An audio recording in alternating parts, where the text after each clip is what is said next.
Hey guys, so today I have a special guest. This is Rose Montoya. Hi. Right?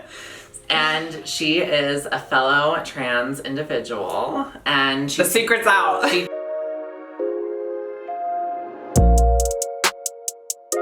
just entered this state this year. She's close by. Well, not close enough if you ask me. But close enough that it could be dangerous. So we might see her again in the future, but for now, we're going to just get ready, answer some questions. We both posted polls on our Instagrams. If you're not following us on our Instagrams, they'll be linked down below, but mine are the Casey Blake and yours are? At Rosalind Montoya. Lastly, if you guys are not subscribed, please make sure you do so now. Hit that red button and ring the bell to get notified every time I upload a new video. And also, she also has a YouTube channel, so go follow her over there. I'll leave a little iCard somewhere on the screen for that, as well as a link down below. This one's a little serious to get started, but okay. How do I get my mom and dad to accept I'm transgender? Oof.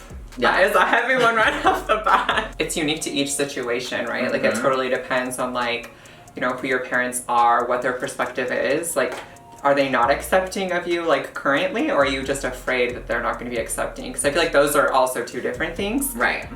Like, have you told them? Because if you've told them and they don't accept you, then maybe give it some time. But if you're still working towards telling them, there's nothing you can specifically do other than try to be prepared for questions they may have, and also try to understand that it just might take time for them to adjust to things, especially like pronouns, if and when that becomes part of it. That's real. I feel like something that I had to understand when I came out to my family is I come from a really religious background in a very small town conservative area, so it took me years to accept myself as trans or as queer in general, as attracted to men.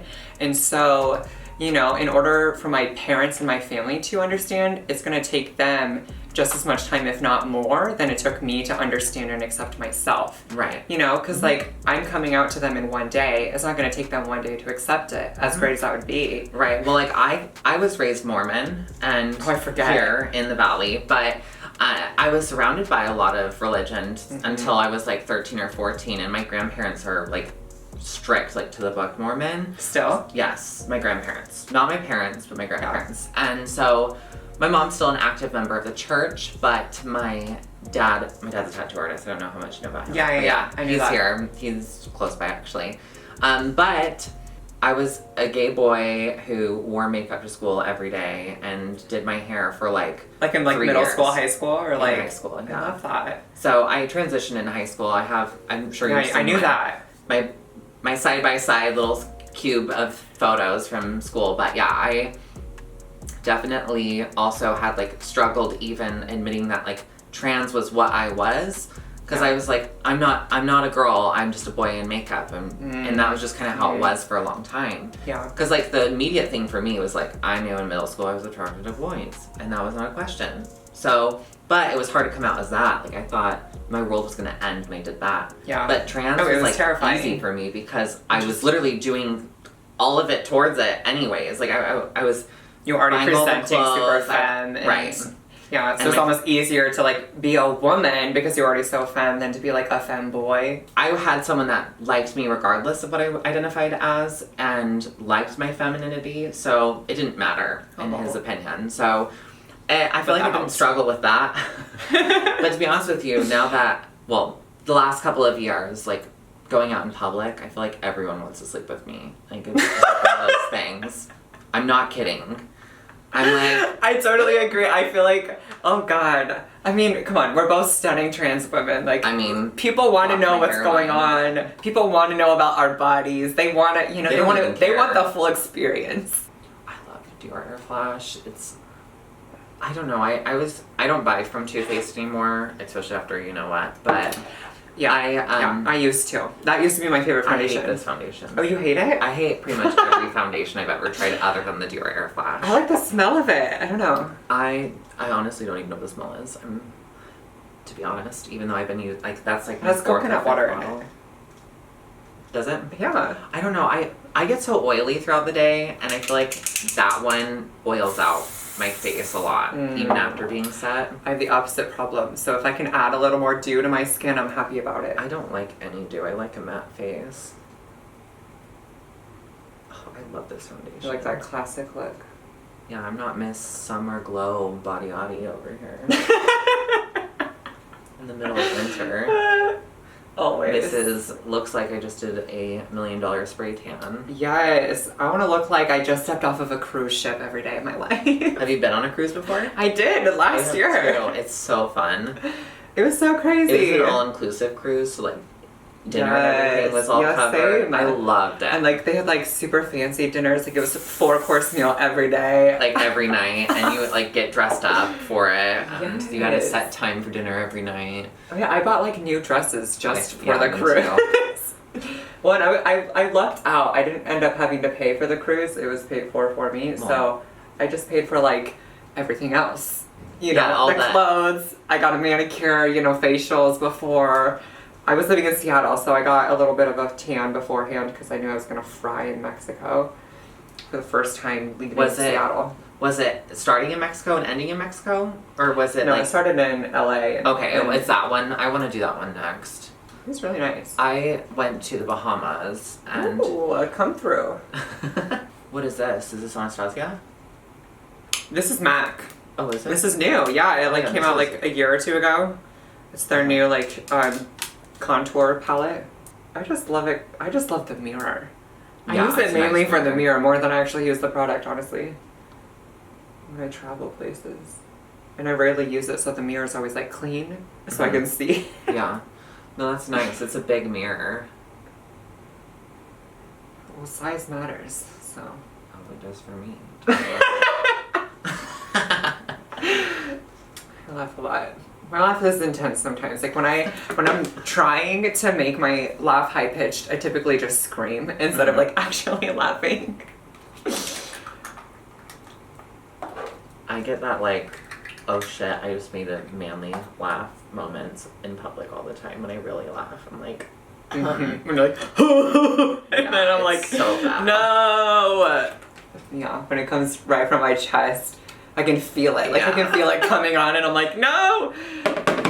And you like try to suppress it, and it makes it worse and like louder. Oh god. What was your most romantic date? Oh, I answered this in a live the other day. Did you? Yeah. What live? TikTok? Yeah, on TikTok. I go live there like every day. Yeah, someone asked me this and I was like, I think my favorite date that I've been on was actually with my ex-boyfriend, like my most current ex. He took me to get sushi, which is like one of my favorite meals. I just love sushi so much. And then we like walked down to like the pier in Seattle. And there's this Ferris wheel, like out at the very end of a pier, like over the water that like overlooks the city. And the sun was setting, so we got to see the sunset from the top of a Ferris wheel, and then we got to see all the lights over the ocean. Over like the water, and see like the city of downtown Seattle, light up, and it was just so beautiful. We had this really romantic, like kiss, and like it was our first kiss after we had been like official. Like so he asked real. He asked me to, be his girlfriend that morning. And so, yeah, it was a very special day. So that's why I'm breaking out around my mouth, is because of wearing masks all the time. And I'm not going to not wear makeup under my mask, and only wear makeup like from my nose up. Right. I mean, if you're putting on a foundation, you're putting it on. Yeah, I feel crazy when my skin's a mess, but my eyes are like on point. I'm like, I don't like it. No. It's not a thing for me, yeah. Like, live your best life, but that's not for me. Yeah, like, I don't care what other people do. And yeah, I never think twice about other people's makeup, Even when I worked in makeup and people came in, like, I would never be judging your makeup. I would never be, you know. I have to go to the makeup counter, like, to the 9. Like, I feel like they are the worst. I feel like I'm so hardly judged at every makeup store. Oh. It's, like, bad, actually. It might just be me, but I don't think it is. I swear. I go to Sephora specifically, okay, and I feel that at Sephora, though. Ulta, whatever. But I actually applied to Sephora like 4 times, and I got an interview at one after like my 3rd one.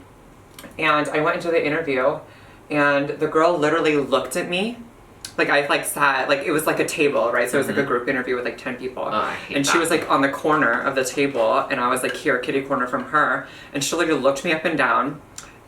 She grabbed my resume and she wrote a big no right on top of my resume.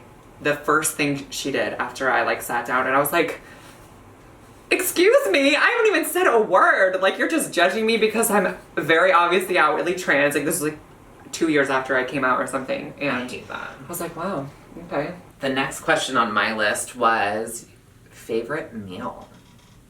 I'm so bad at favorites. Okay, well, what's one of the things that I guess we'll do it this way. What was the last thing that made you go, oh my God, this was the best thing I've ever had? It was something I made. Good, that's great. It was on Thanksgiving. I baked my homemade chocolate bourbon pecan pie. Ooh, It's like my favorite dessert. I love pie.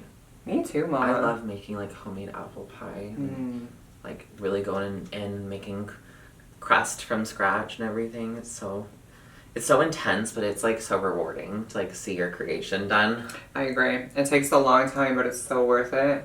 Because that first bite, it makes me happy. When I started estrogen, I started craving sugar like never before. Like, I've never been a sweets person. I'm always a sugar person. You were my whole always? life, yeah.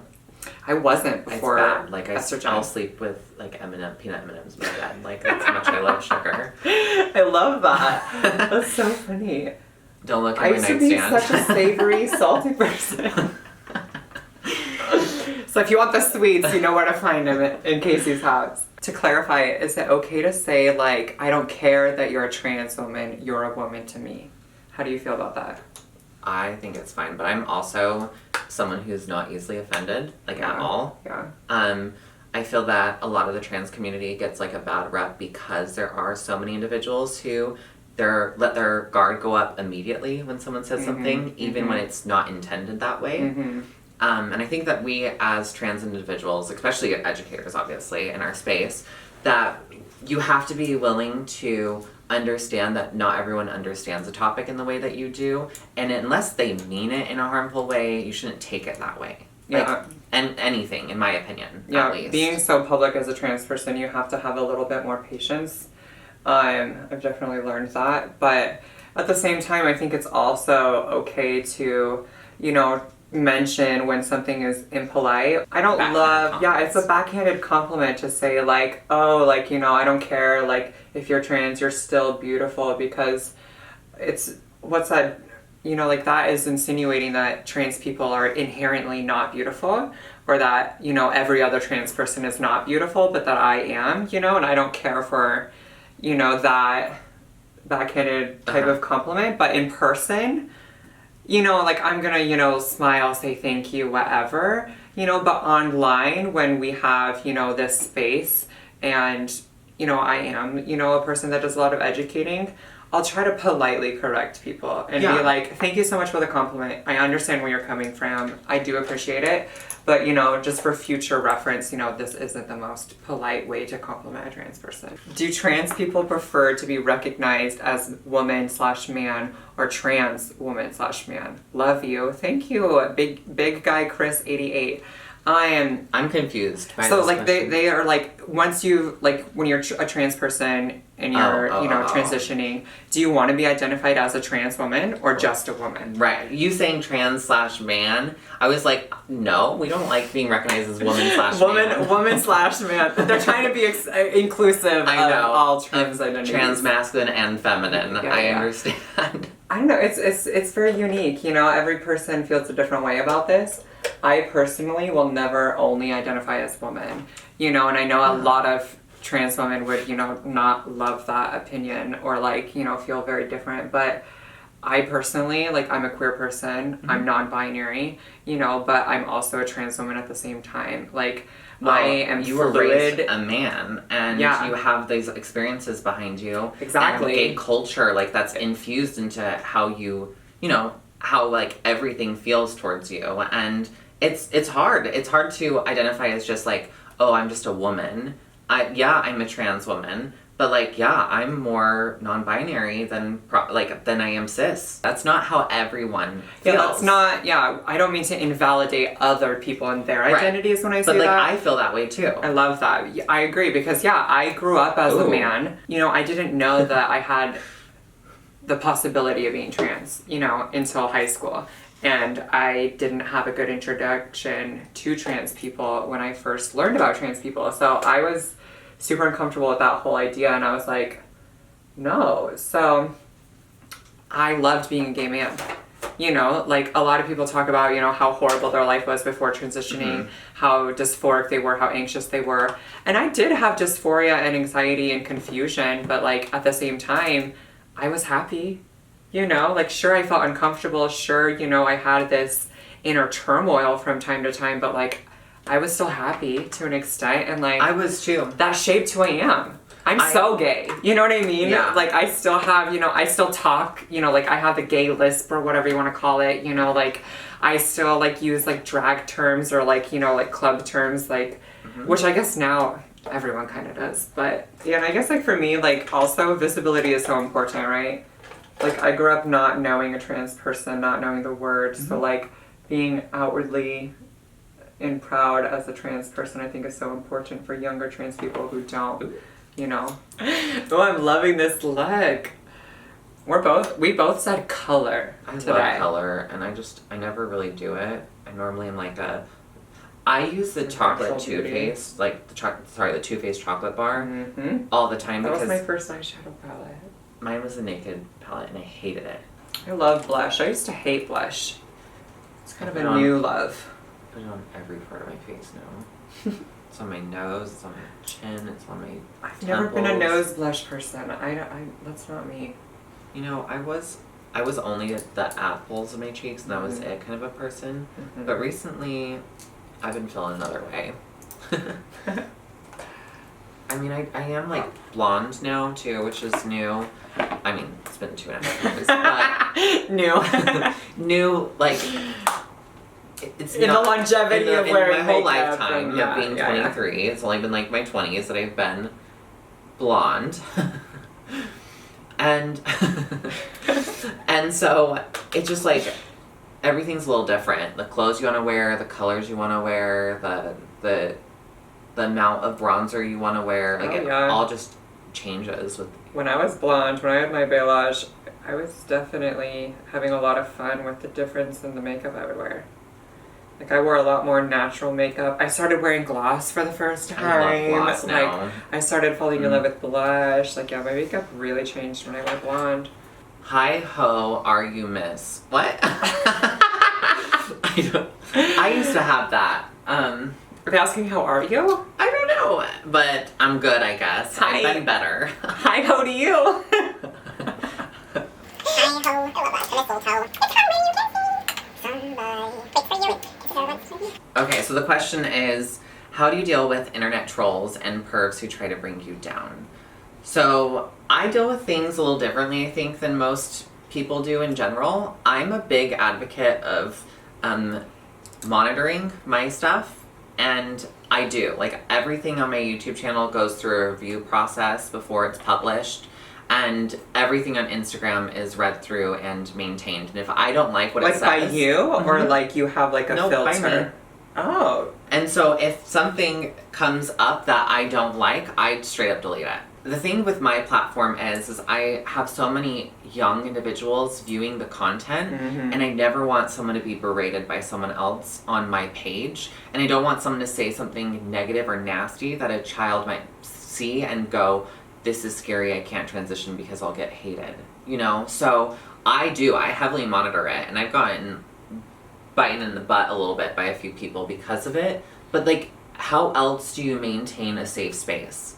Like, we can't have these super negative conversations with one another over text. It has to be more verbal. And half the time, it's like so obviously trolling that like it's kind of scary, like that these pages exist for people to just go and do this, and it's all they use the accounts for. Oh my god, I recently have been like spammed by this one TikToker. He stitched like 3 or 4 of my videos, and his like whole thing is like, "Hey yo, what the?"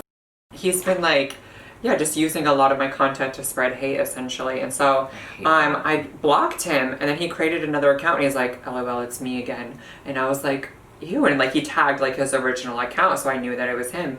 And it's now on like the 5th or 6th account that I've had to block because he keeps making crazy. accounts. What's the point? He's literally stalking me at this point on TikTok, and I'm like, dude, why do you want to see Sleep with me so bad. I know, for real, like, why are you so obsessed with me? I mean, he's obviously, attracted and, you know, alarmed and, upset how beautiful I am. It's honestly sad and scary that is a lot of it. It's like they find you attractive and they hate themselves for it, so they take it out on you. I've had that. I had that through high school. My friend with benefits did that to me. But I love, don't love that. But he basically, when he was done, he was done. Mm-hmm. And it made me feel like I was just, being used. Because I was. Yeah, just being used. Yeah. So it put me through a lot of bad, negative emotions. And so when I got in a relationship for like something more serious, I viewed things differently and felt like he wouldn't actually like me for who I am and that I wasn't worthy of actual love. It was bad. I feel like a lot of trans people experience that though. Absolutely. Struggles with worth is such a real thing in the trans community. And that's why haters and trolls and pervs online, you know, can be so harmful sometimes. Right. You know, I love that you set that boundary, you know, at the beginning of you can't interact with your content unless you've already filtered it, you know? Like, I think that's a beautiful thing to set up a boundary to protect yourself and your following, because, you know, you do have a significant following and you want to protect them. I'm kind of in the mindset of, I think it's so important to know your worth, you know? Yeah. Like, I don't set up those same boundaries on my platform, but I absolutely delete and block, you know, any just blatantly hateful, you know, comment. I try to give most people at least one chance, but if it's just blatantly hateful, I'll delete it. And like if it's a death threat, obviously I'll report it, block, delete.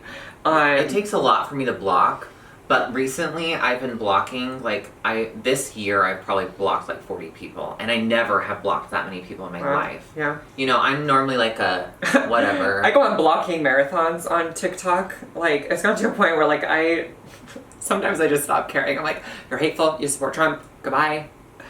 But I do try to give people a chance because education is so important.